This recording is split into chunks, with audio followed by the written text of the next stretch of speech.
I gotta remember to do that. Hey everyone, we're here for the recording of Growth Intentions, and today we're talking about Who, Not How by Dan Sullivan. One of the things I love about this book, and where we're going to take this whole entire conversation today, I will share the Cliff Note versions of this book, and I will share another resource for you guys, an app called Headway. That app has thousands of book summaries. You can either listen to them or read them. And being the overachiever that I am, I read while I listen to it, and it just makes the knowledge sink in that much faster. I also love Short Form. That's an online website. It has a monthly, really low membership fee. Lots of books on there too. So this book is all about finding the right people for your business. So where I'd love to take our conversation today, and I'm going to start off with this quote from the book. Hiring personnel or the right people for each task will cost you money. However, please think against thinking that all personnel or hires are a cost, because spending on people to help you in your business can have a huge ROI if done correctly. So it's actually an investment, much like coaching, much like marketing. It's an investment that should have an ROI. So I want to first ask you, what holds you back the most in your business? And is there someone that you could hire to do that for you? And I'm going to open the floor. Go ahead and unmute thoughts, insights about outsourcing hiring. Don't be shy. No one can do it better than me, Suzanne. I can't give any of my precious things away. What do you mean? Can't give any of your tasks away? Yeah, that's the entrepreneurial struggle, right? That's Yeah. the, it's like, I'm the best person to do all the things, like, So if I had to ask a question, rather, it's like, how do you get started? Where do what does it look like hiring the first person? And we have somebody in this room who's going to answer that very question. Darlene. I was going to say, this is like my wheelhouse. So I have the pleasure of talking to entrepreneurs all the time, and I'm passionate about it. I will say that I also don't practice what I preach, so I know where those pitfalls are, right? So you had asked about your next best hire. Really, like, could you do everything? Absolutely. You built businesses. That's what entrepreneurs do. Should you be doing everything? No. Where is your time better spent? And I would like to challenge you that you're probably not the best person for everything, right? There's things, everybody talks about time management. It's really energy management, right? There are things on my desk that could literally take me 5 minutes, but they've been sitting there and they suck the life out of me when I'm done, right? Give me a spreadsheet, give me something like that. And it's like, I have weights on my hands trying to do it. So the goal of getting support is getting the right support, making sure that somebody just doesn't have the skills, but is in alignment with you, serving you as a whole person. You have, 3 people may need email management, and everybody's very different. My best advice is to start small, and delegating is a muscle. People think, oh, I'm not a good delegator. Of course you're not. Again, you built a business. Of course you're not. But taking those small steps, building trust, allows you to get yourself out of the weeds and more, into the vision and the strategy. I see people all the time dumbing down their ideas because there's no one to execute them, right? And they start to just cap themselves, be their own bottleneck, and there's so many fractional options out there, not just with the virtual assistant, but there's CFOs, there's fractional marketing directors, fractional sales, all of those different things that allow amazing leaders to stay in their zone of genius. So that's my 2 cents. I love it. And I would actually add, before that, like, for the entrepreneur just starting out, find other entrepreneurs that, I'm good at video and content and all of those things. And I used to partner with people who weren't good at video and good at content, and we would swap services. And, in the beginning, that was thousands of dollars a month of things that I was receiving in exchange for my wisdom, which that's amazing if you can find people to partner with and barter with, when you're first starting out. Anyone else? Any other ideas about outsourcing and what that looks like for your business? Finding My first hire was actually not in my business. It was to help me to stay in my business. My first hire was a housekeeper. Oh, I love that. And how did that reduce stress on you as a mom who owns? Because I didn't have to think about, I have a sink full of dirty dishes sitting at home. At that time, I worked from home. And so while I was sitting at my desk, I was constantly thinking, I should have started a little laundry before I sat down here. And when I get to a break, I'm going to go start the dishwasher. And then when I was running the dishwasher, it's like, oh, I forgot to send that email. I need to run down and do that. And so it was a constant struggle with myself I need to be mom, I need to be wife, I need to be the housekeeper person, but yet I also need to be spending time on my business. Because when you start a business, it doesn't really take up your whole day. I mean, you start out, especially if you start a business as opposed to buy a business. I was at home, and so I could do everything that I had on my schedule in half a day, and so I still had that other half day to like sneak out and do mom things, where I felt guilty for doing that. But then I felt guilty when I was trying to be mom to do the business side too, because I was still at home. And so it really helped me I didn't have to clean the bathrooms. I didn't have to do laundry. I didn't have to wash dishes or things like that. I cannot tell you the last time I cooked. I don't cook. Love that. Outsource from the bottom. Yeah.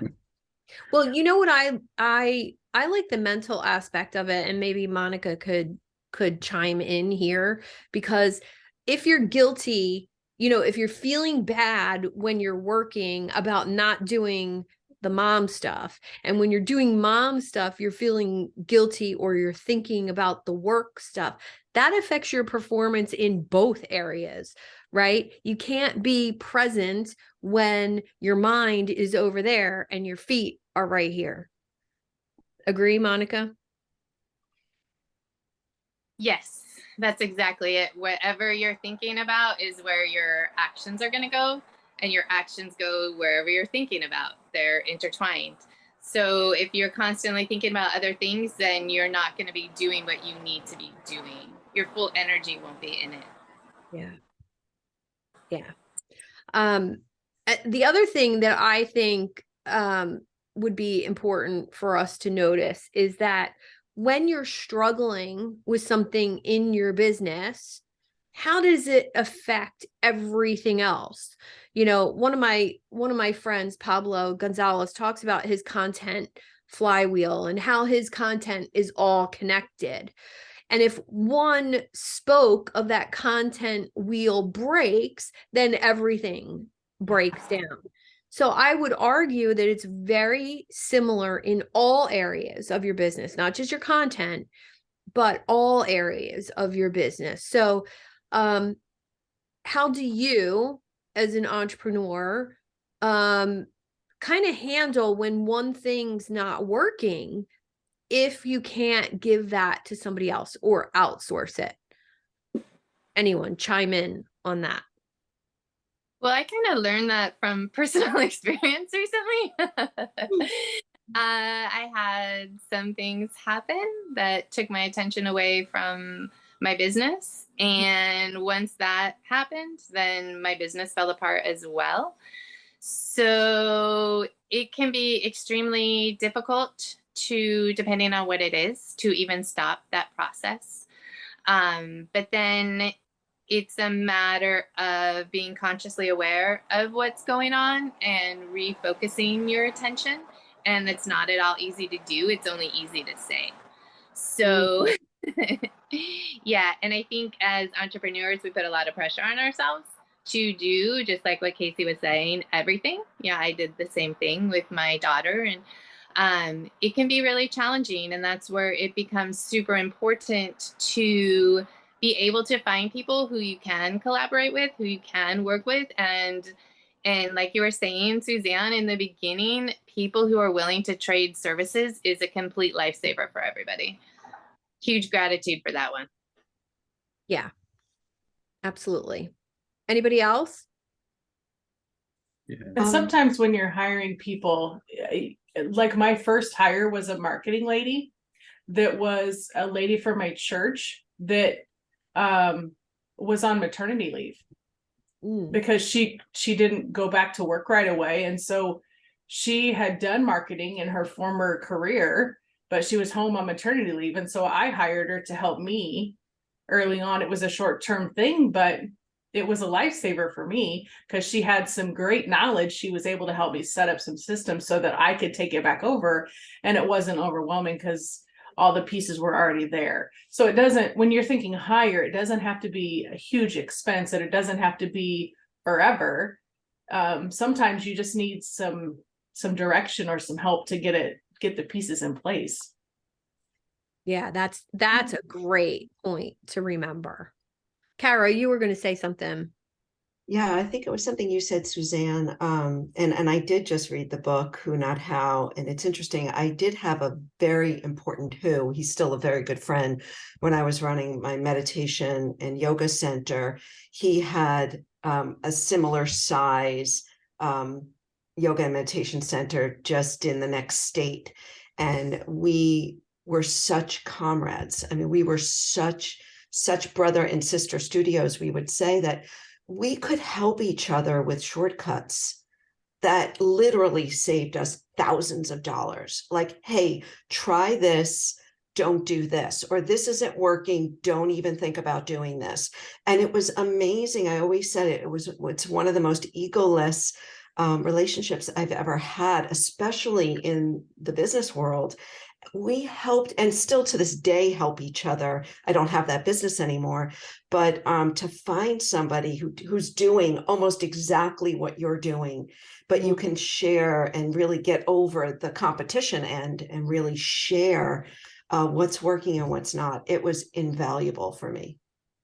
That absolutely just makes my heart smile, because that's one of my core values, is to connect people who do the same thing, so that actual, one person who's a coach connecting with another person who's a coach actually makes three great minds in the same room, right? So you're getting that collective wisdom. And the incredible people that are sitting in this room right now, I've been privileged enough to have many a deep conversations with many of you. And I feel like there's a wisdom that happens when you do that you can't achieve on your own. So yeah, it's incredible. How did you find that person, Kara? Was it vulnerability that allowed you to, connect at that level, or what? It actually happened very organically. He was a student of mine, and then he went off and opened a center, and then I went off on my own and opened a center. So it was like just from the when we were babies doing this together. It was very organic, but it was absolutely such shortcuts in my business. I could have never done what I did without him. Amazing.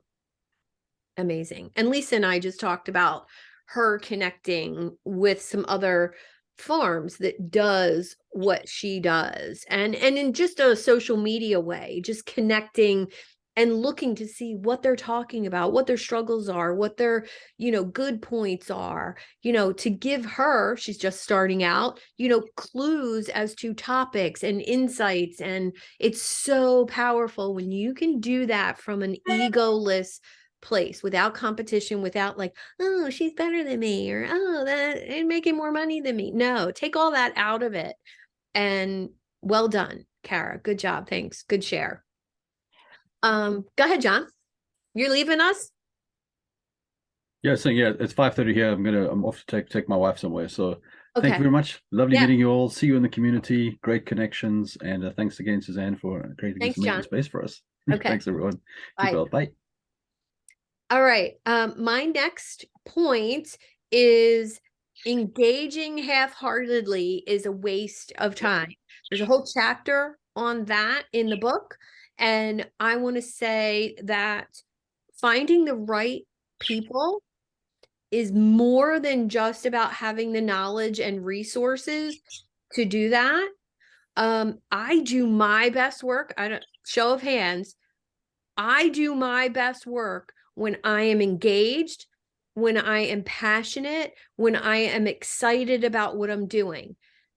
The paycheck aside, I have to be engaged and excited about what I'm doing. Who would agree?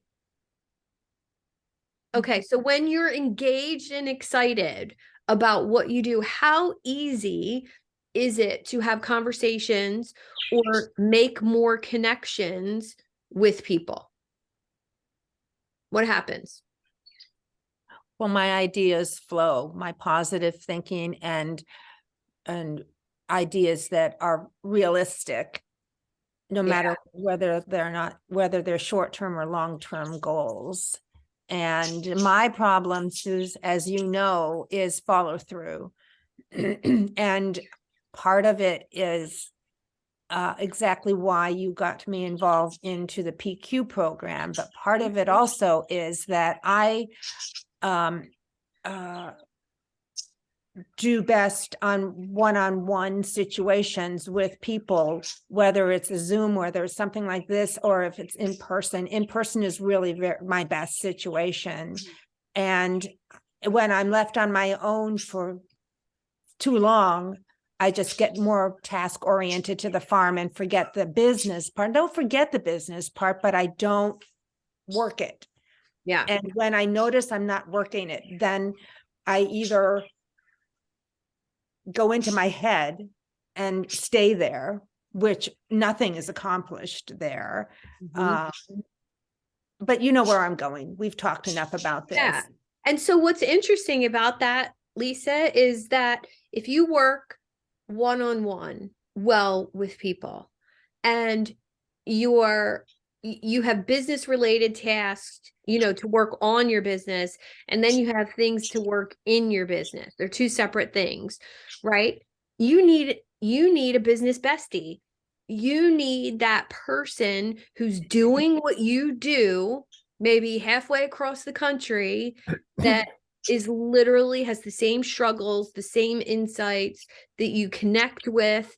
I don't know where I would be without my business bestie, Denise, because we have the same mind. It's like I know her business and she knows my business, and she can call out my BS whenever I have some, and I can do the same for her. But it's also the accountability factor. Does everyone in this room have someone like that in their lives? Kara already said she did. David does. Hi, Paula. Thanks for hopping on. Hello there. Go ahead, Lisa. I'm sorry. I have somebody in mind that I can develop that with, and she's in Montana. So it's not like we're going to struggle with a competitive thing, even though with the web and all this stuff, it's not a big country anymore. It's Right. really kind of small, but at the same time, we're not on top of each other's general region, which Yeah. was, and she's very non-competitive. Cool. Can you on- set your intention to do that today? Okay. Reach out to her today and just say, do you want to hop on a weekly call? Good. I will do that. I'll write that down on my number 2 on my list of things to do. Let's give Lisa a hand on that one. Awesome. Awesome. Awesome. When I started a program, I was in an accounting program, and it was to teach you how to market your accounting firm online back when I started. And there was somebody in there suggested we get in like smaller groups. And even after the program, and I did that program probably 7 years ago, and I still have connections with the people that were in that small group with me today. And we're all accountants, but we all have our own special niche. And so none of us are competitors of each other. Even though we all do taxes and we all do bookkeeping and we all do the same thing, but not for the same people. And so there was never that competitiveness, but it's so nice to be able to, I'm struggling on how to say this, or I'm struggling on how to do this, and just post it out in our little group chat on Messenger. And I get 2 or 3 ideas back of, oh, well, I did this and this is how I did it, or I came across this and this is what I did. And it's nice to have that. Yeah, I love that. And that reminds me of how long ago you and I met. And, you know, it's in a very similar situation in a coaching program. And there was something about what each other was doing that made us connect. And we never had a weekly call or anything, but we remained in touch with each other. So, you know, that's another really cool thing. As you grow in business, your connections expand. And last month in Coach Conversations, my guest speaker, Daniel Andrews, actually talked about the spider web that starts to happen when you start making connections. And that's that other people's people thing. You start to recognize, oh, there's Suzanne's post from today, and look who's commenting. I know that person, and I know that person, or I've seen that person before. That's an opportunity, my friends, an opportunity to connect with like minds. Any other insights about that last engaging half-heartedly is a waste of time? What happens when you engage full-heartedly? Any other insights there? You don't worry about Go ahead, Charlie. Charlie had his hand up. Lisa, who was that? You, Lisa? I'm sorry. Yeah, but that's okay. I talk too much. No, No, you don't. Lisa, you go first, then I'll follow. Go ahead, Oh, for me, if I would engage wholeheartedly and see some results, then I wouldn't be as hesitant to make the financial connection with getting like a housekeeper or asking for a dedicated staff to work side by side me on the farm. And I would have to make, you know, certain requirements, like being flexible kind of thing, and put out what I can afford to pay them and start that conversation. But I wouldn't, but I think some of the reason I think I am sometimes half-hearted. So I am, and that's not my intention. My intention is to be wholehearted, but I do fall into half-hearted. And when I'm there, I worry more about spending money for supports. Yes. Yes. And I would say that is so common. I too have felt that numerous times in my career in different businesses, that fear of spending, you know, the $500 that I'm holding on to and taking a chance with that $500 to make more money. That's a scary thing. But I would say that that's, wow, part of entrepreneurship, 110%. Charlie. Yes, a couple things. There's lots, Dan Sullivan has lots of videos on this topic on YouTube that will Oh, awesome. will help you appreciate the value of this. So how it all happened was he writes books all the time. There may only be 30 or 40 pages, but he puts them out all the time. And when he met his co-author here, this guy knew all about how to get books published, and he had a network of great people that knew how to get things published, et cetera, et cetera. That took everything off the table for Dan. So now Dan's mind, which is very fertile, is able to come up with other ideas or other concepts that he can put into a book form and just hand it to his partner. His partner writes the book. Sullivan doesn't write. He sits there, they have conversations, they record it, and then his partner takes it and his partner writes the book. And then Dan's mind's on something else. It goes back to what Monica said is you become, I think you said something, you become what you think about, Monica, something like that. And so he's freed up totally in his zone of genius, as he calls it, to be able to be that best version of himself. The other thing is, for all of us, our clients hire us, the who, because we love to do the how. And we have to remind them they can't do the how, and they need a who like us to do the how. How's that going to free them up to do the other things that they need to do to be successful in the line of work that they're in?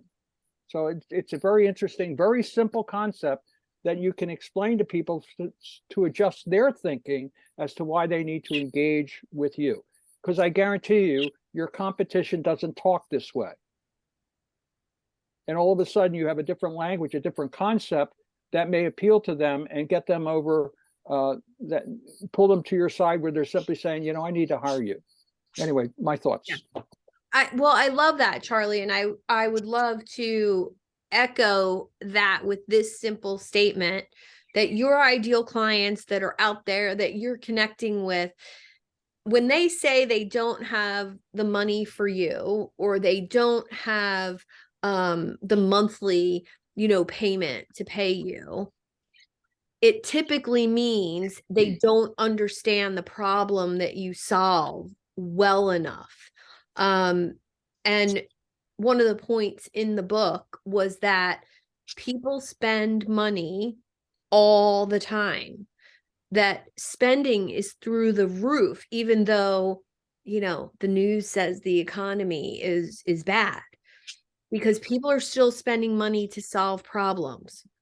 You have a leak in your house, and this is one of my favorite stories about spending money and service differentiation. If there was a plumber who advertised his plumbing service in the Yellow Pages or online, or you Google searched him, and what came up was water on the floor, because that was what people searched on Google when looking for a plumber. Oh my God, there's water on the floor. What do I do? And by marketing himself that way, not as a plumber, but as your water on the floor guy, he tripled his business and tripled his Google searchability. Mm-hmm. Wow. Yeah. Mm. And you could probably find him if you do a Google search for water on the floor guy. It's pretty cool. So people spend money to solve problems. Have 3 problems that you are a rock star at solving, and everything else gets referred to somebody else who you have a strategic relationship with. All right, next point in the book, having personnel actually improves your relationships with your clients. What do I mean by that? You get more time with your people. Because if I was doing all of my own tasks like I used to, I couldn't be calling one of my clients last minute at 2:30 today. I wouldn't have time to do that. So by having these relationships with strategic people and outsourcing, you can spend more time with the people who are paying you. And also, Suzanne, I think we all know that a client that has a simple question that escalates quickly in their mind if they don't get an answer. So what would be a simple answer? They start to worry, that type of thing. And I have so many clients that it's just a lack of bandwidth to respond. Even if something's done, if somebody doesn't know that, and that communication piece is important, they create problems that don't even exist. So definitely, I wholeheartedly believe that improves client relations and all of the different things. And also, how many times, especially in the service area, have we had, we'll use the plumber for an example, somebody who does great work, but then it's crickets. You don't hear from, you don't know when they're coming. You don't, they're good for what they do. They just don't communicate well. So I could name a couple husbands of mine that are the same way, but sorry, I always have to make somebody laugh with something. David, I made you laugh on that one. Probably because I know the backstory. There's a great line about Frank Sinatra didn't move his own piano. And I think we're all given really neat gifts. And I think one of the goals in life, having been on the planet 7 decades, is that it's neat if you can take advantage of the gifts that you're given. And there's a module that I use in one of my talks where it talks about the association evaluator. And I won't go into the detail of it, but the gist of it is that once or twice a year, you should reevaluate all your associations. And there's certain people you should disassociate with. There's certain people you should limit your associations with, and there's certain people you should enhance your associations with. And I think through this whole thing, whether it's a virtual assistant or when you delegate things to other people, you're trying to offload the minor things. You're not moving the piano, but you're the actual singer and taking advantage of the skills that you have. And you still get to overview or have an overview of the whole thing and make sure you keep a finger on the pulse, if you will. But I just have found there's just certain people that were really dragging me down.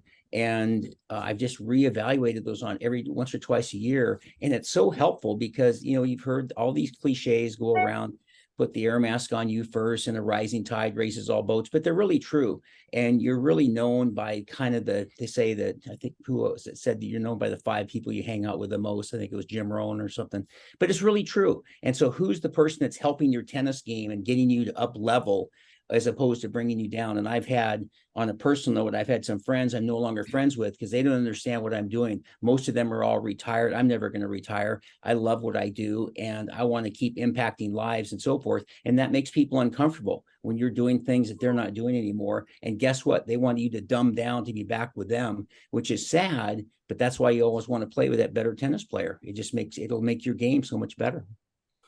Love that. Love that. I'm stealing that quote. I love it.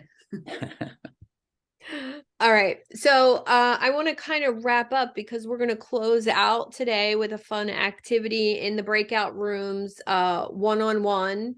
So I'm going to put 2 people in each breakout room to reflect on some of the things that we talked about today, and really ask yourselves when you're with the other person one-on-one, how do you show up and serve non-transactionally? I'm going to give you and leave you with this insight from the book that I absolutely love. That's another one of my kind of content pillars or morals for what I do. To really connect with others, you must discard transaction. In other words, stop thinking about what is in it for you and let go of that cost mentality. When you always try to get more out of people than you give, your relationships start to fall apart. You become a drain on other people, time, energy, and they don't benefit from being around you. Instead, when you're connecting personally and professionally, be generous and focus your attention on what you can give. For instance, ask yourself what you can do to improve the other person's ability to achieve their goals. We all know that one, right? If you do, people will flock to you. And I want to just ask, Charlie, you've been here for Growth Intentions. You've been a member of my community from the very, very beginning. You came to the very first or second coach conversations. You were deeply entrenched with me in conversations about who I was becoming and what I wanted to do with my business and my career. How have you seen exponential growth because I shifted how I was showing up and serving other people? The answer is sitting on the call. The people that are here, you would have never attracted before. So this little book back here, if you haven't read it, please read it. It's called The Go-Giver. And it's something that is a philosophy of how to interact with people. You give without expectation of receiving, because that person you're interacting with has a huge network. And if they know that you really care, they're going to tell the people in their network about you, and people will come from all kinds of places that you haven't imagined. So, how do I show up non-transactionally? I'm trying to figure out how can I serve these people, or how somebody in my network can serve them. Because again, none of the people on this call sell something that you can sell on a one call close. You can't do it. Yeah. We're selling vaporware. We're selling ideas. We're selling concepts. And so therefore we have to build a relationship, and I have to figure out who this person is, what are their needs, wants, desires, and dreams, and how can I be of help to them before I can even understand what I may be getting in return. So I have to focus on them first. I wasn't always that way. Like David, I've been around for a while, and I've learned through the experiments I've had previously, certain things don't work. This works. Yeah. And Suzanne has adopted that particular philosophy. Yes, and thank you for that. But you shared some great resources for that book, and they are under the Growth Intentions tab in the community. Scroll through the feed and you'll find the section where we talked about the Go-Giver, and Charlie shared some amazing resources from that book. So please take advantage of those and dive in. Okay, we're going to go into the breakout rooms for 5 minutes, 6 minutes. Take the time for each person and really get to know your partner and how you can show up and serve. I want it to be a competition on who can serve the other person in the room more than you get served. Just try it. Have fun. We'll be back in 6 minutes.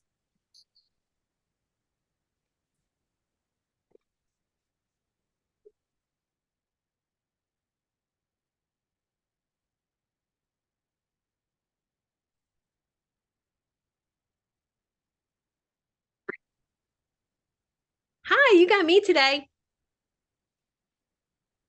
I love your bike. Oh, I can't hear you for some reason. Mm-mm.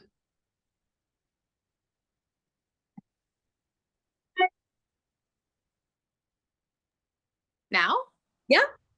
Oh, okay. That was weird. Awesome. Well, thank you so much for trusting and showing up today, even though you've never been before. That's amazing. Thank you. Thanks for the invite. Yeah, I you're appreciate welcome.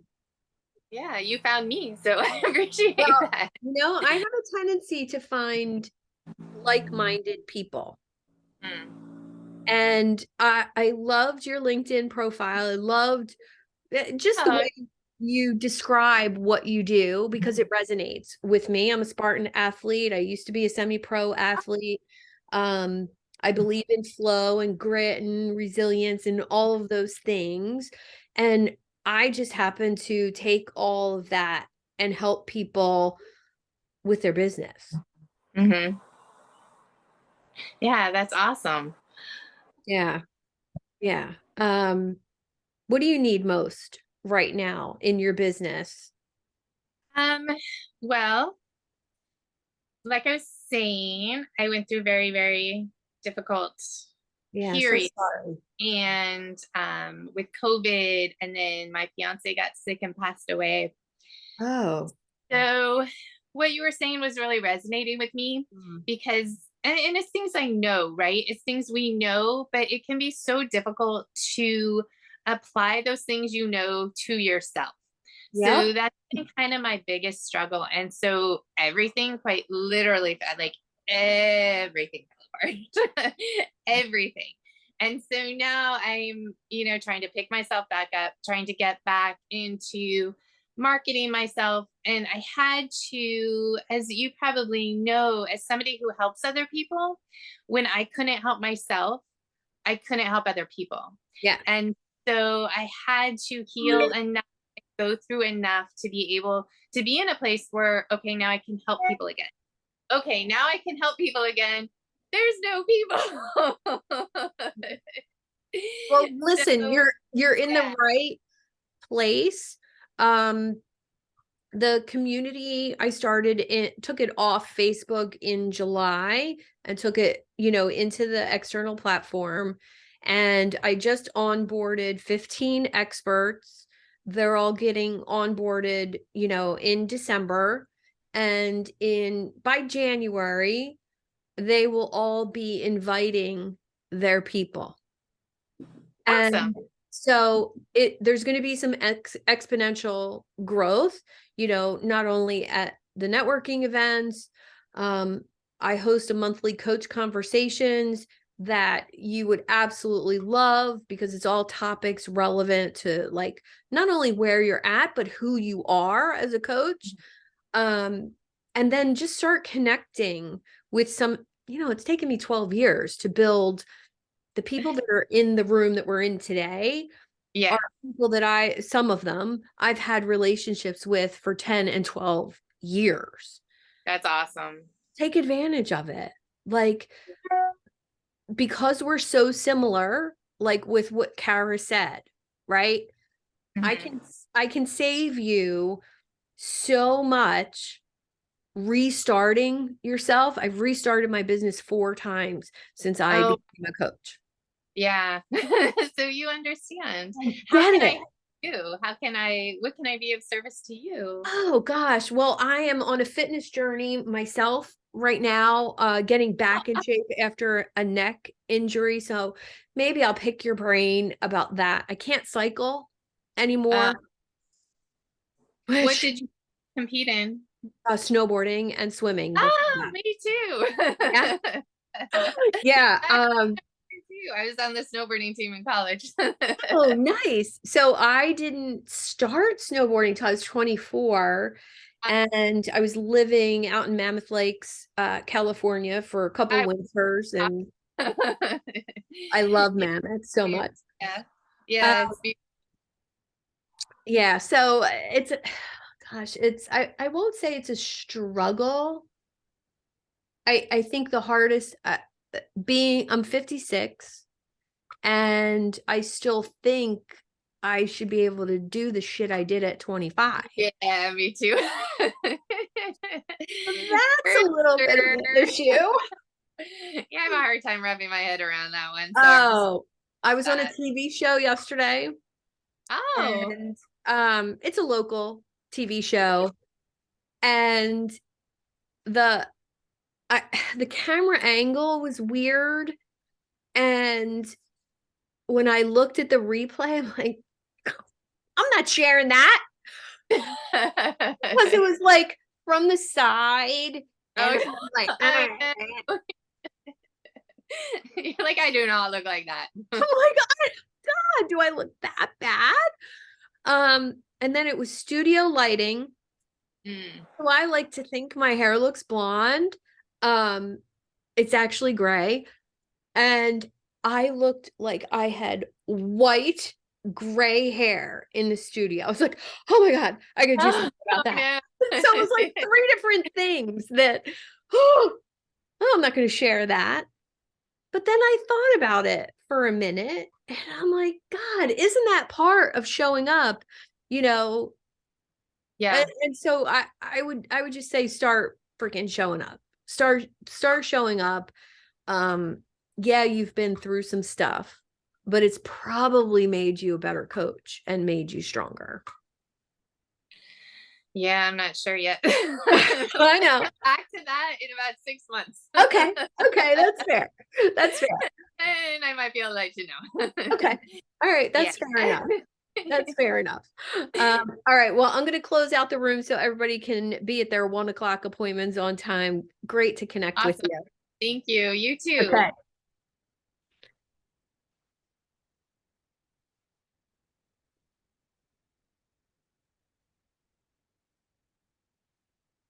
All right. They just got the warning. Awesome.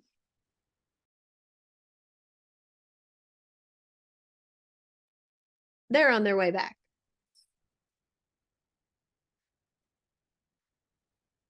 Yeah, so let me know, Monica, if there's anybody like in the community that you want to get introduced to.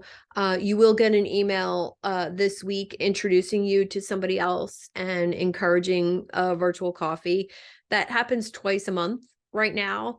As the community grows, it'll probably increase to once a week. And that'll kind of take, some of your prospecting off your plate, because you'll immediately have one person to connect with. I have to run. Yep. Thank you for putting me in the room with Mike. Oh, you're like literally, there was a reason why I was supposed to be here today, and that was awesome. Mike, thank you so much. Thanks Zoom for the randomness. Yeah, it was amazing. It was perfect. Awesome. Okay, I gotta go. I have to go, but it was great to be here.